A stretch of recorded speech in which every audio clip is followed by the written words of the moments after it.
લિંબાયત ડુંભાલ વિસ્તારની સોસાયટીઓમાં ગેરકાયદેસર ચાલતા 35 તપેલા ડાઇંગના યુનિટ સીલ કરવામાં આવ્યા. શહેરની અંદર તપેલા ડાઇંગ યુનિટો ગેરકાયદેસર રીતે ધમધમી રહ્યા છે. આ યુનિટોમાં કેમિકલનો ખૂબ મોટા પ્રમાણમાં ઉપયોગ થાય છે, જે ખૂબ જ હાનિકારક છે.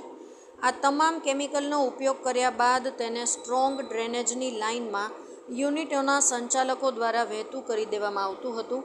તેને કારણે પ્રદૂષણના ગંભીર પ્રશ્નો ઊભા થઈ રહ્યા હતા.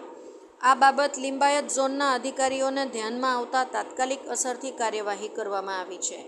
લિંબાયત ઝોનના લિંબાયત ડુંભાલ વિસ્તારમાં આવેલી સોસાયટીઓ મહાપ્રભુનગર, ગોવિંદનગર, મંગલા પાર્ક, એસકે નગર તથા રતનજી નગરમાં ચાલતા ગેરકાયદેસર તપેલા ડાઇંગ, પ્રેસ તથા પ્રિન્ટિંગ શરૂ હતા.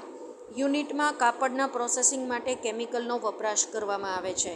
કેમિકલયુક્ત ડ્રેનેજ વપરાશનું પાણી ટ્રીટ કર્યા વગર સુરત મહાનગરપાલિકાની હયાત ડ્રેનેજ લાઇનમાં નિકાલ કરવામાં આવતું હોવાનું ધ્યાને આવ્યું છે.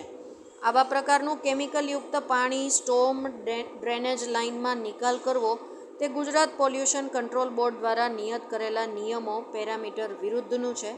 સદ્રહુ કેમિકલયુક્ત પાણી વરસાદી લાઇન, ડ્રેનેજ લાઇન દ્વારા તાપી નદી, ખાડી, કુદરતી વહેણમાં ભળતું હોય જાહેર જનતાના આરોગ્યને તથા પર્યાવરણને નુકસાન કરતા છે, જે કોઈપણ સંજોગોમાં ચલાવી શકાય તેમ નથી, જેથી આજે સીલ મારવાની કાર્યવાહી કરવામાં આવી હતી.